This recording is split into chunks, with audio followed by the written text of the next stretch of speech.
Pessoal, nós temos hoje o terceiro painel do ciclo que discute a questão dos eixos temáticos da USP. Para essa atividade de hoje, que vai abordar agricultura e pecuária, cidades, energia e meio ambiente, são os 4 temas que serão tratados, e ao final deles, nós vamos fazer um fechamento discutindo as inter-relações dos 11 eixos temáticos. E teremos também hoje a manifestação cultural apresentado aqui pela Unicamp, dentro das relações que temos com as universidades. Como vocês sabem, na terça-feira foi a USP, na quarta-feira ontem foi a Unesp e hoje será a Unicamp. Então, eu convido o professor Marcos Buqueridi já para assumir os trabalhos nesse instante, mas eu queria apenas, antes de passar a palavra para o professor Marcos, destacar a participação de todas as nossas lideranças de cada um dos eixos temáticos e a importância da configuração das nossas faculdades, dos nossos institutos envolvidos numa ação que está levando a ampliar os graus de interdisciplinaridade e de multi-institucionalidade dentro da Universidade de São Paulo. Então, com isso, professor Marcos, por favor. Muito obrigado, Arlindo. Boa tarde a todos. Peço já desculpas a alguns dos colegas que estiveram aqui. Alguns vão ver pela terceira vez a minha apresentação, mas é importante que eu faça a apresentação para as pessoas que estão aqui hoje e que entendam melhor os eixos temáticos USP, cujo símbolo está aí na frente de vocês. Também vocês verão que durante as nossas apresentações, o fundo de tela que já estava aí, vai voltar para aí, é um painel que vai sendo desenhado ali, enquanto a gente vai falando. Então, nós vamos ter, no fim das contas, 3 painéis, que depois vão ser enquadrados e guardados dentro do espaço onde irão trabalhar os nossos pós-docs. O programa Eixos Temáticos, ele é uma criação feita para que a universidade se aproxime de uma forma diferente da sociedade. Ele vem de uma visão do nosso reitor, do professor Carlotti, de que a gente precisa interagir melhor com a sociedade, que a USP precisa levar ideias de políticas públicas e a ideia também de que a USP não segue a sociedade, a USP ilumina o caminho e trabalha junto com a sociedade para que nós tenhamos melhores políticas públicas e para que as pessoas possam ter um bem-estar maior. Então, nós temos 4 objetivos estratégicos. O primeiro, então, é identificar a USP, como a USP pode ajudar a resolver grandes problemas. E vocês verão que são 11 eixos temáticos. Hoje nós teremos apresentações dos últimos 4, mas teremos os vídeos separadinhos, bonitinhos, dos outros todos, e quem estiver assistindo ou quem está aqui hoje e não viu os outros, aconselho ver, porque foram realmente muito bons, e hoje eu tenho certeza que serão também. O segundo é informar a sociedade como a USP aborda temas complexos. Então, essa informação, a gente tem juntos também um plano de mídia, um plano de divulgação para informar como estamos trabalhando, o que estamos obtendo, e oferecer soluções que possam gerar políticas públicas embasadas. Então, a ideia é de que os eixos temáticos, não eixo por eixo necessariamente, mas eixos, inclusive, em conjunto, possam desenhar políticas públicas e levar essas políticas públicas para os tomadores de decisão e para a sociedade, para que isso seja avaliado e para que a gente possa implantar essas políticas públicas. E, com isso, nós pretendemos conectar ainda mais e melhor a USP à sociedade. A USP já está, só alerto que, se vocês forem, a maioria das comunidades, né, ou favelas, como alguns gostam de se autodenominar, se vocês forem a várias dessas comunidades em volta da USP, ou mesmo dentro da cidade de São Paulo, ou até fora, vocês encontrarão projetos USP trabalhando, tentando melhorar a vida das pessoas ali. Se vocês forem para a indústria, vocês vão ver professores trabalhando junto com a indústria. Se vocês forem para o governo, vocês vão ver hoje aqui a parte de meio ambiente, o professor João Paul Metzger, que trabalha diretamente com o governo do Estado. Então, nós temos projetos e pessoas trabalhando em várias políticas públicas. Nós queremos também capturar isso, para mostrar para a sociedade de uma forma melhor, em perspectiva, o que nós já fazemos. O objetivo, então, foi, inicialmente, reunir 11 eixos temáticos para criar um conjunto de itens de agenda. São documentos que têm uma metodologia e que esses documentos eles têm a mesma estrutura, e isso é proposital para que a gente possa criar subsídios para reitor e vice-reitora, para que eles possam entender isso com maior facilidade. Esses itens de agenda são 3 ou 4 linhas, e para que nós mesmos, dos eixos temáticos, possamos colocar essas agendas em perspectiva de vários ângulos. É algo que eu chamo de multivisão, né? Nós vamos poder pegar e olhar certos problemas através do ângulo da energia, do ângulo do meio ambiente, do ângulo das cidades, do ângulo da indústria, e ver como é que os nossos professores, né, grupos de professores estão pensando nesse assunto. E com isso a gente cria, nós vamos criando, à medida em que vamos fazendo, uma ferramenta de integração entre a USP, os setores da política, das empresas, as ONGs, né, e assim por diante, e, ao mesmo tempo, nós vamos subsidiando a mídia, né? Tudo isso que está sendo feito aqui, como eu falei, vai vídeo, site, nós vamos fazer podcasts, nós estamos trabalhando bastante a mídia também para mostrar o que a gente está fazendo, para não ficar escondido dentro do trabalho que os professores fazem. Esses 11 eixos temáticos, eles foram desenhados a partir da cabeça do reitor, vice-reitora, né, o professor Arlindo Felipe, que é o chefe de gabinete, né, por mim, pela professora Célia Garcia e pelo professor Bruno Caramelli, que estão sentados os três aqui na linha da frente. Política pública, então eu vou colocar primeiro uma ideia. Isso está publicado num artigo da semana passada, que eu publiquei no Jornal da USP, com a tarja Eixos Temáticos. Já tem vários artigos dos eixos temáticos começando a aparecer. Esperamos ter uma coleção escrita. Inicialmente, nós pedimos aos coordenadores, mas esperamos ter artigos dos eixos temáticos dos vários participantes, né, ou até mesmo que não sejam participantes, mas que queiram opinar a respeito do que nós estamos fazendo. Então, está aberto. Na década de 80, a NASA criou um sistema para desenvolver tecnologia. E esse sistema vem sendo cada vez mais usado na indústria. Então, ele o nome dele é Technology Readiness Level. A NASA, para conseguir colocar os foguetes, né, no espaço e esses foguetes não caírem, porque alguns começaram a cair, ela criou um sistema interno, né?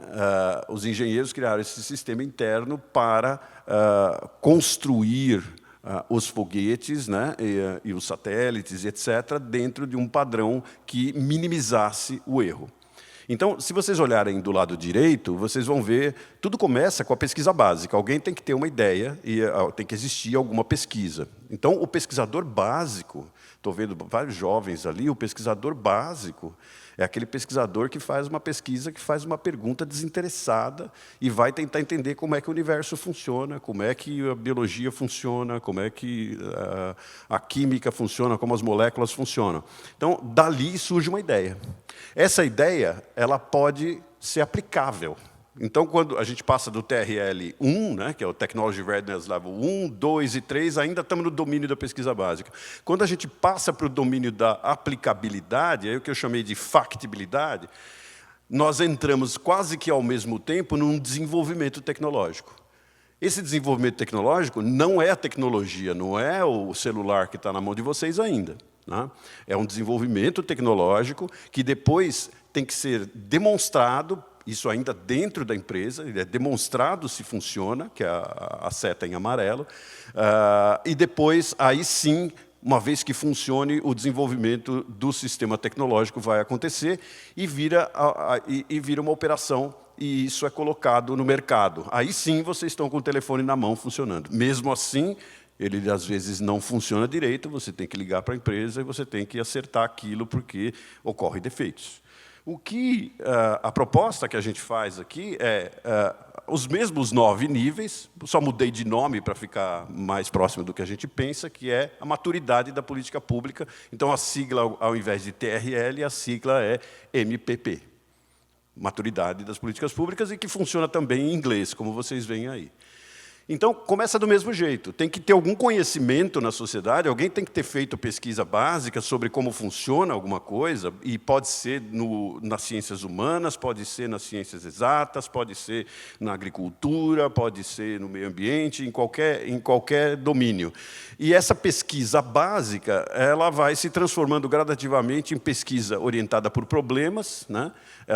Aí alguém vê um problema e fala, poxa, essa ideia pode funcionar para ajudar, e depois vira uma pesquisa portadora de futuro, e vai passando, como eu mostrei nos TRLs, para os próximos níveis. Quem faz isso? Nós, a universidade, principalmente, e os institutos de pesquisa, certo? As empresas raramente fazem isso, elas vão mais aproveitar o conhecimento, ainda que a maioria dos prêmios Nobel que nós temos do planeta tenham vindo de empresas, né? Então, precisa lembrar disso também. Num determinado ponto, entre MPP3 e MPP4, tem que haver, obrigatoriamente, uma interação com órgãos de governo, com a política, com a sociedade, com alguém que esteja mais próximo da política pública. E aí você passa pelo desenvolvimento da política pública analogamente àquele desenvolvimento da tecnologia. Quando chega em MPP 6 e 7, aí isso tem que passar para a gestão pública, que é diferente da política. É alguém que vai e faz, que implanta. Então, aí nós estamos começando a implantar a tecnologia. E aí essa aplicação da política pública vai ocorrer, ela vai ter os defeitos, às vezes ela falha, e não vai para frente por algum erro, algum motivo, e a gente tem que voltar à prancheta e fazer tudo de novo. Então, essa é uma ideia, e o grupo dos eixos temáticos é um grupo que foi desenhado para capturar o que a USP já fez até hoje, através, por exemplo, do banco de teses da USP. Se não for o maior, é um dos maiores bancos de tese do planeta. E nós vamos ter o professor Adenilson, lá de São Carlos, está redesenhando o banco de teses para que, quando qualquer um de nós fizer uma busca, a busca seja feita na tese inteira e não somente no resumo.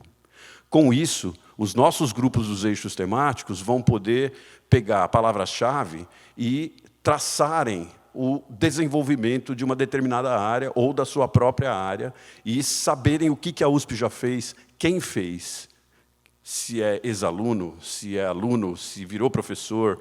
E nós vamos ter, então, um banco de dados que a gente tem, mas não tem, certo? Porque o banco de dados hoje é um depósito de teses e a gente não tem acesso a ele. Então, nós vamos criar esse acesso através do intelecto, né, que vocês vão ver agora em seguida, de vários grupos de professores que vão trabalhar. Então, essa é uma das ideias. Os eixos são esses, né? Desigualdades, né? Eles mudaram um pouquinho de nome ao longo do processo, né? Desigualdades, né, que virou combate às desigualdades, democracia, cidades, cultura e artes, meio ambiente, agronegócio, que virou agricultura e pecuária, energia, indústria, economia, saúde e educação.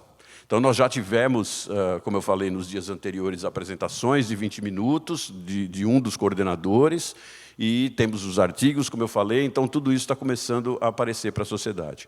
Todo esse sistema, cada eixo tem uma atribuição aos objetivos, o conjunto de objetivos do desenvolvimento sustentável. Por quê? Porque isso foi feito pela ONU, levou décadas para fazer. e existe uma solidez muito grande sobre como o mundo está pensando e como a gente poderia se tornar mais sustentável. Então, basicamente, isso alinha os grupos, para que não fique cada um pensando de uma forma diferente. Mas é lógico que nós podemos ter formas diferentes de pensar, mas, por enquanto, a gente tem que alinhar para poder encontrar a interdisciplinaridade, para que os pesquisadores falem a mesma língua.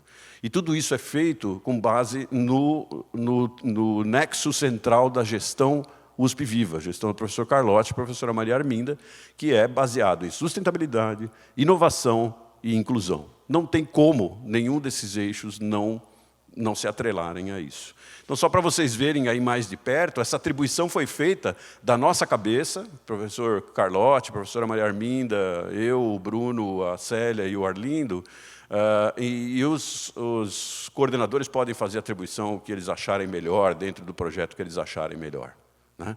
Então, esses são os eixos temáticos, e o objetivo, como eu disse, é criar a multivisão e tentar enxergar os problemas através de várias lentes e não somente de uma única lente.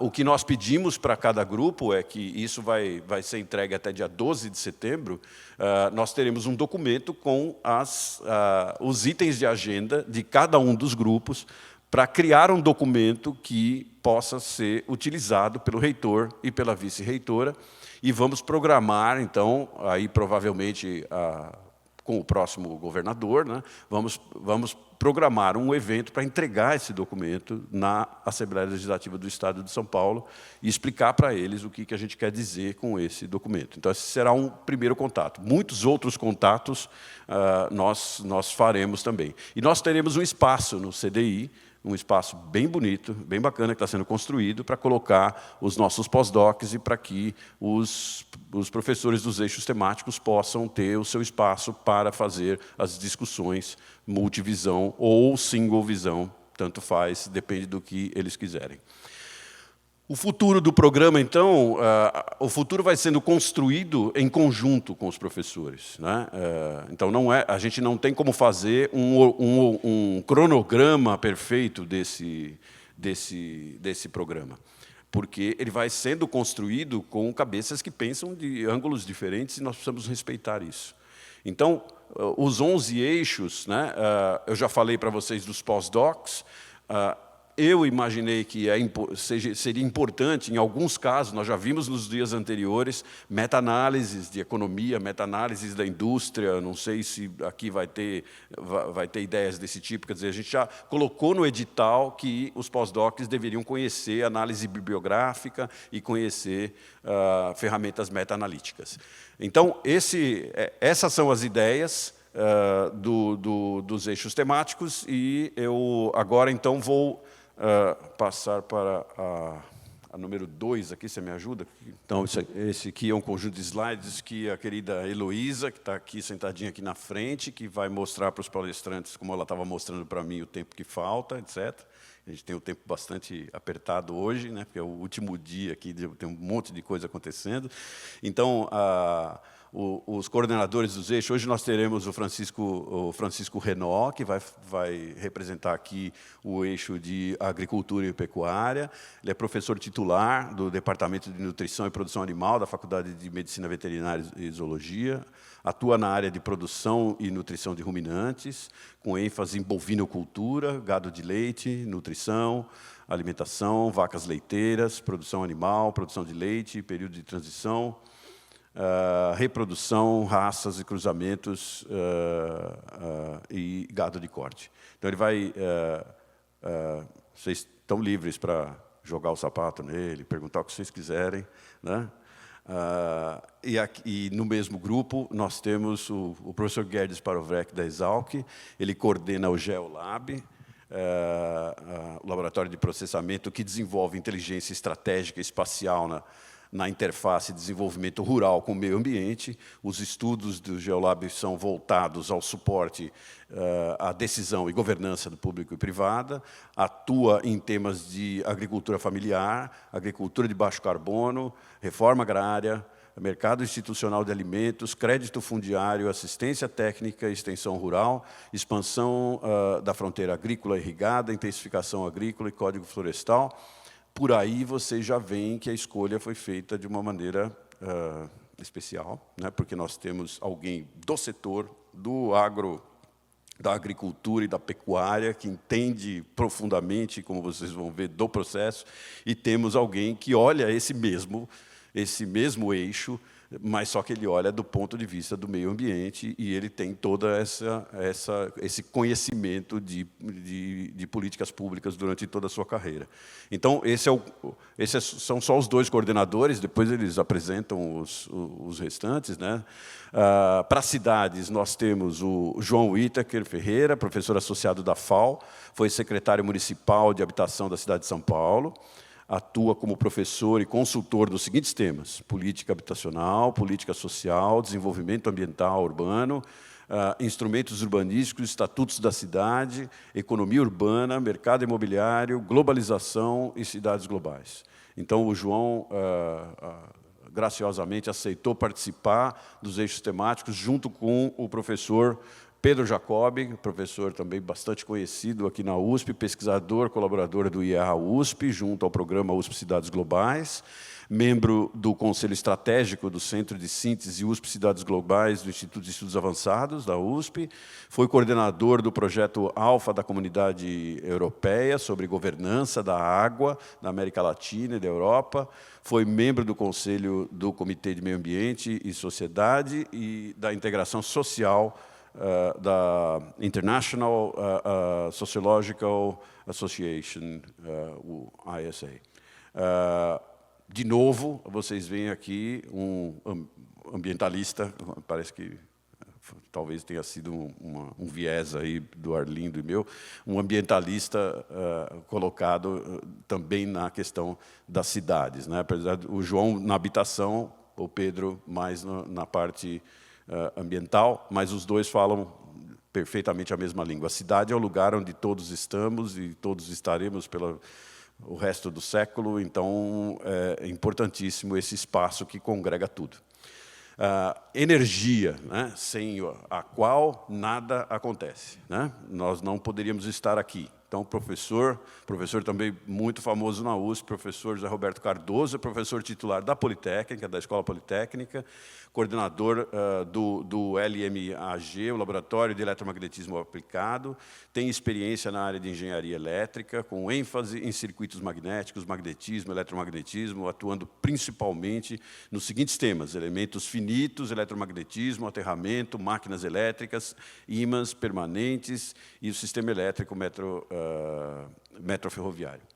Bastante especializado, mas vocês vão ver que, na realidade, não é nada disso. Ele tem não é só isso, quer dizer, não é só isso, não é que não é nada disso, mas não é só isso, né, Cardoso?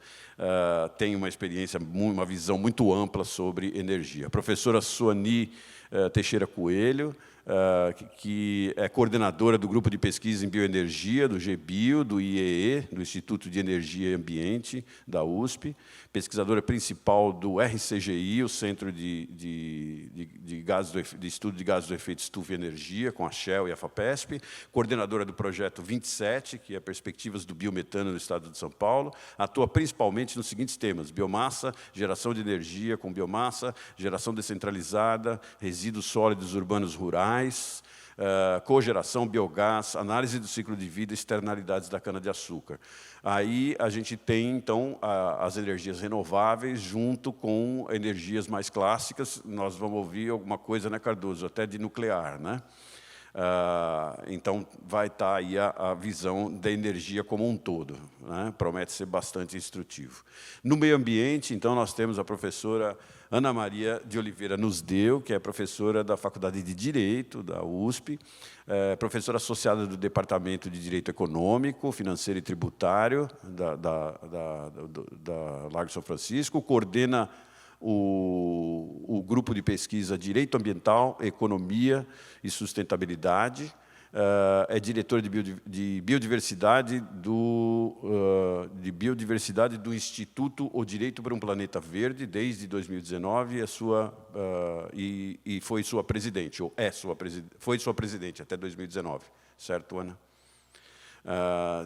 Tem como tema central de pesquisa as relações entre direito, economia e meio ambiente. E, finalmente, mas não menos importante, professor Jean Paul Metzger, que, orgulhosamente, do meu instituto, do Instituto de Biociências, um dos maiores expoentes atuais na área de meio ambiente. Ele é professor titular do Departamento de Ecologia.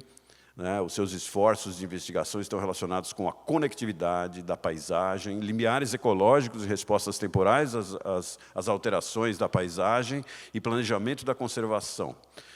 Também explora as relações entre a estrutura da paisagem, os serviços dos ecossistemas, o bem-estar humano, além de investigar a eficiência das políticas ambientais na gestão das paisagens multifuncionais. O Jean é